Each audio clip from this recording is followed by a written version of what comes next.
Yes, good morning everyone. We are going to study about the working of internet. So, how internet works. In my previous video, I had talked about the history of internet, how internet evolved, how ARPANET and NSFNet were created, which were used to connect the computers together in a network. Now, when we saw that ARPANET was discontinued in 1990 and NSFNet was discontinued in 1995, internet started evolving. Now, how did it start evolving? That is because of the advent of TCP/IP, Transmission Control Protocol, and oblique Internet Protocol. So this was the protocol suite which was used to support the ever growing internet. As we know that internet is a group, it's an interconnection of networks worldwide, whether they are small LANs, that is local area networks, or metropolitan area networks, or wide area networks. Internet connects them all. So as the existing architecture of ARPANET and NSFNet were not able to handle the ever growing uh, internet because of constant additions or constant additions of new network devices every day. Millions of devices gain access to internet every day, hence it becomes very difficult to handle the traffic until and unless you have a proper network. So for that, TCP IP was introduced. This technology, it revolutionized internet and we are using it even today. So in today's video we are going to study about how TCP IP works. So the source computer prepares the data to be sent to the destination computers. So in the beginning what we have is, we prepare a small message which could be an email we are sending to our friend. It could be an email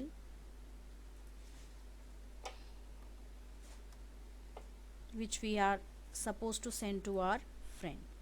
So now this particular email needs to reach your friend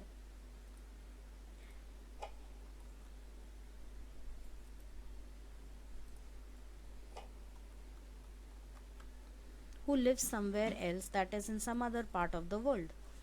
So how is it supposed to reach? Let me tell you that this whole email or this entire message never travels as a whole.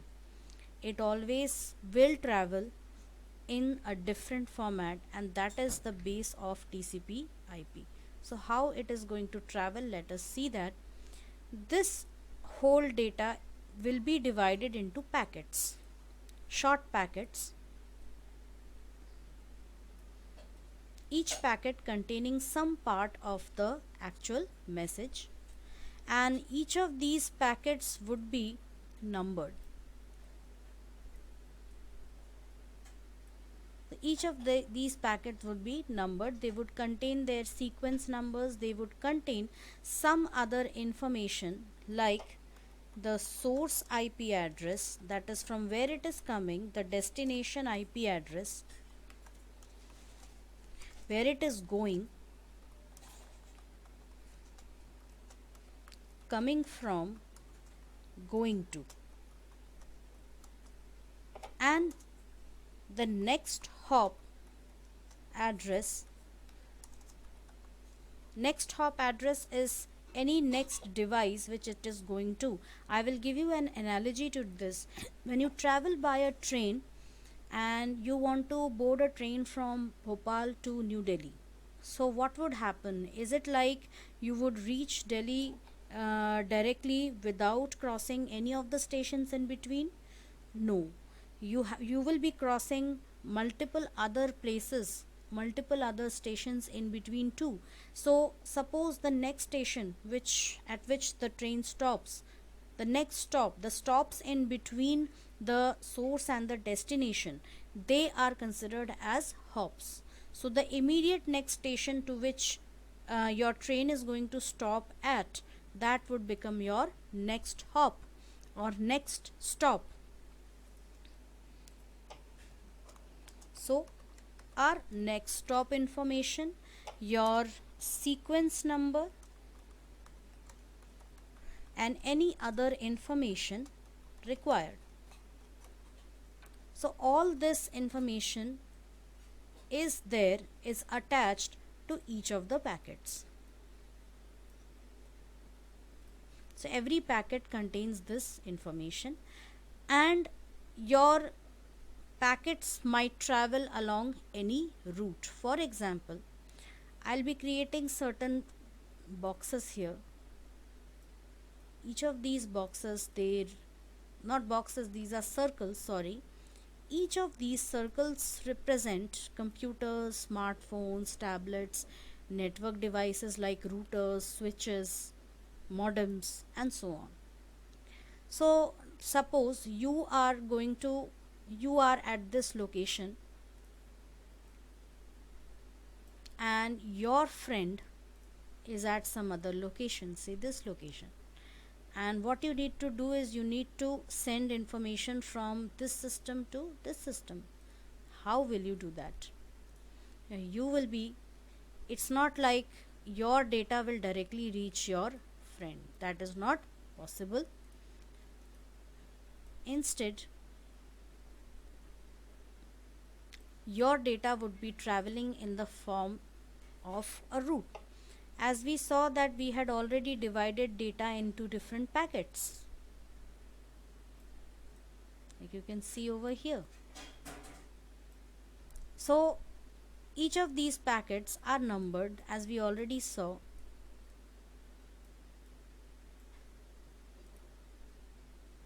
So now maybe now all these packets, they start traveling from your source. This is your source and this is your destination.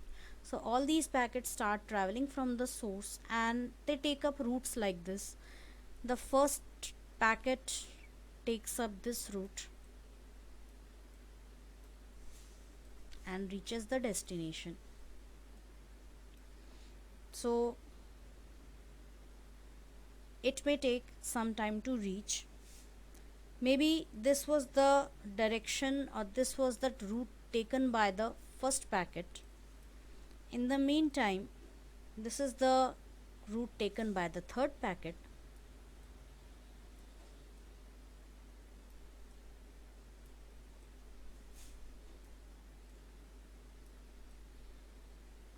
Third packet also reaches its destination. Similarly, other packets may also reach the destination using different routes.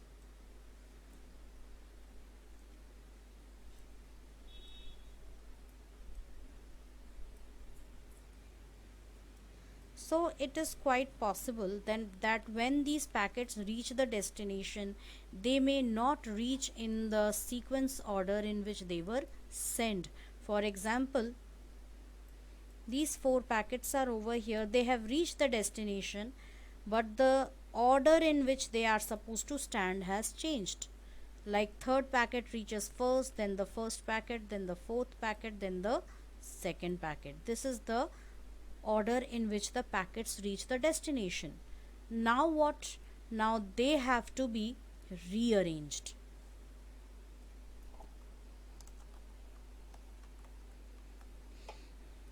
They have to be rearranged back in sequence such that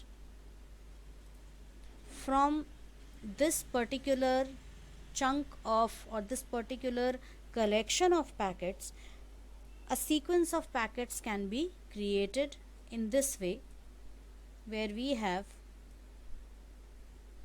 the first box, the first packet containing the first part of the information, then second, then third, and then fourth.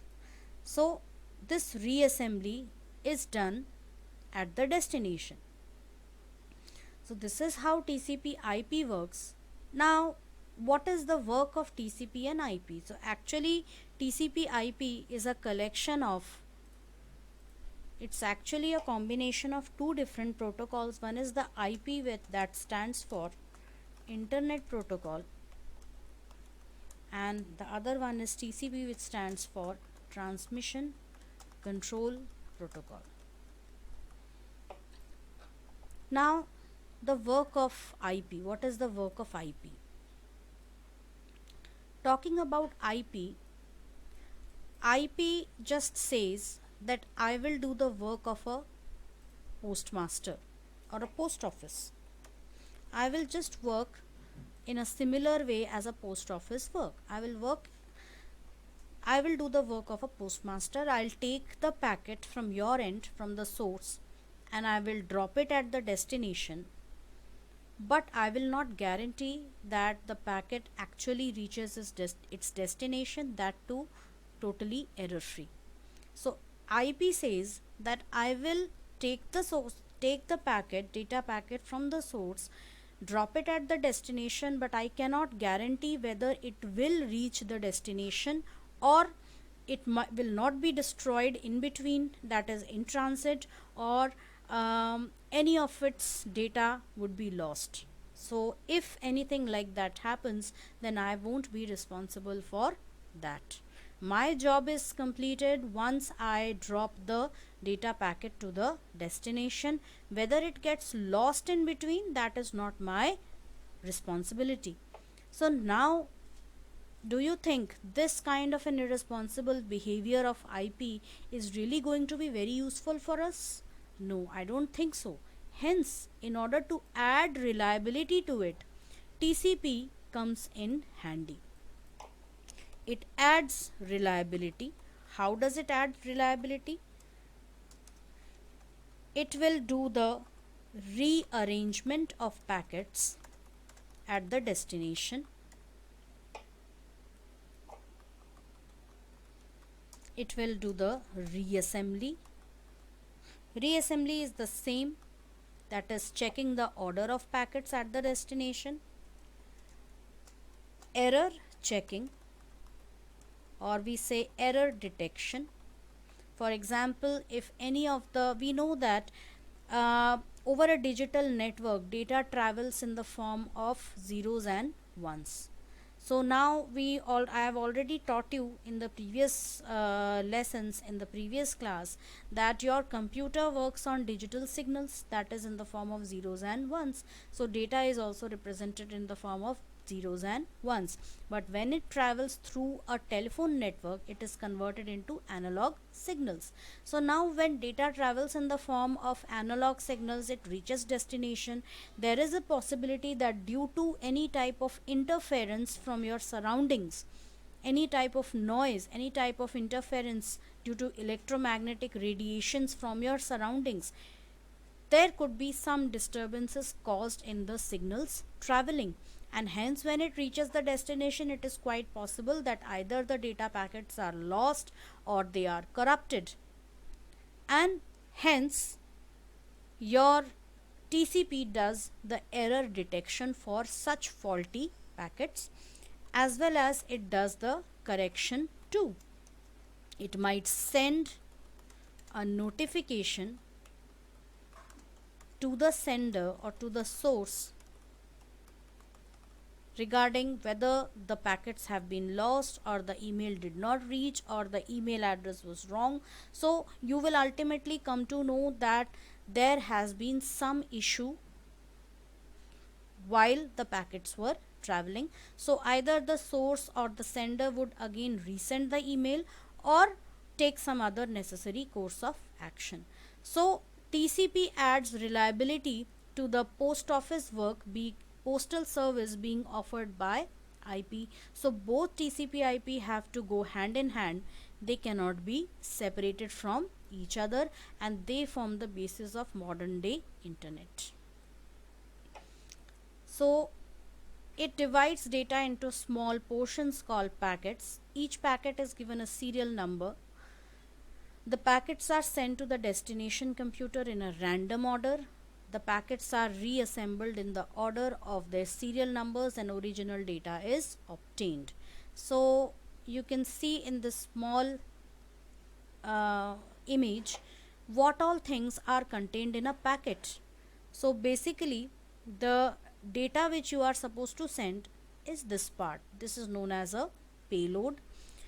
Along with that, the extra information which we are sending with each of the packets, which contains sender's IP address, receiver's IP address, protocol information, the packet number, all these things, they are contained in header. Header could be considered like an envelope for your message. You want to send a letter to someone, you would not be sending the paper, you would not be posting the paper where you have written the letter directly. You would be enclosing it, putting it in an envelope, you would be sealing it, you would be writing the recipient's complete address, the sender's address, you would be attaching a postal stamp on top of it, and then only you would be posting it. So it's similar to that. And a trailer which shows that the data packets end here, or this is the end of this data packet, and any error correction information with the help of which your TCP is able to find or detect the error and correct it. Like you put a footnote or an end note at the bottom of your letter showing some kind of information or some salutation like yours sincerely, yours faithfully, and then you might doodle a small smiley or something like that. So all these type of things, they totally mimic your physical letter which you write. So you can see in this small image that this is your sender and this is your receiver, and there are data packets. Each data packet contains data and header as well as trailer, and packets can travel along different distances and reach the destination.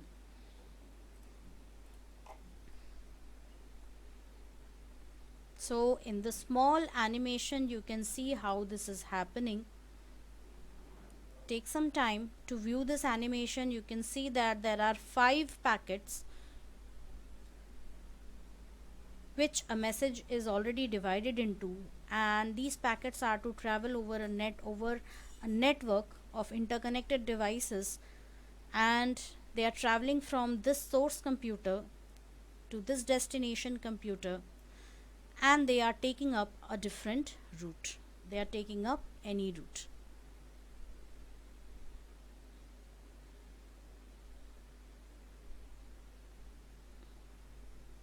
So this is how they are traveling.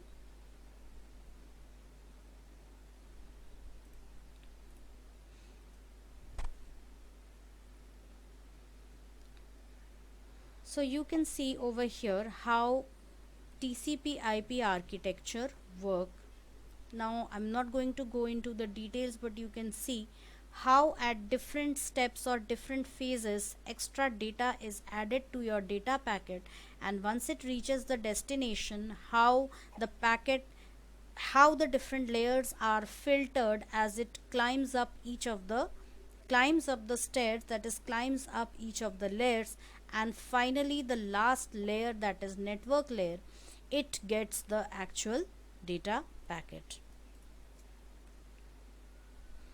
So communication using TCP IP breaks data into small packets, assembles the packet at the destination.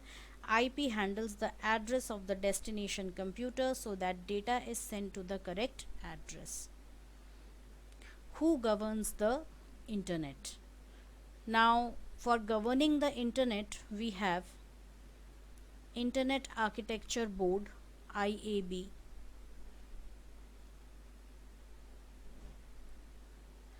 So we end over here. In our next video, we will study about who governs the internet. In the end, just one request to everyone. If you really benefit from this video, then please like my video, share my video, and subscribe my channel. Please do not forget, like the video, share the video, and subscribe my channel. And thank you all for your love and support.